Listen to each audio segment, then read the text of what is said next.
Be careful when opening the overhead compartment, and please ensure you have all your personal belongings with you before leaving the aircraft.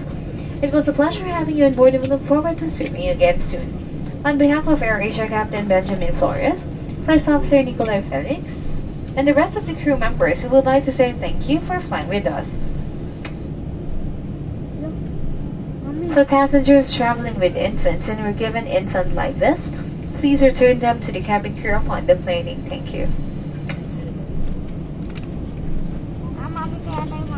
Sa mga naming panauhin, kalalapag lang po natin sa Taiwan Taiyuan International Airport. Maligayang pagdating sa Taipei. Para sa inyong kaligtasan, manatiling nakaupo hanggang eroplano ay hindi pa ganap na nakahinto at kayo ay nabigyan na ng pahintulot na bomba.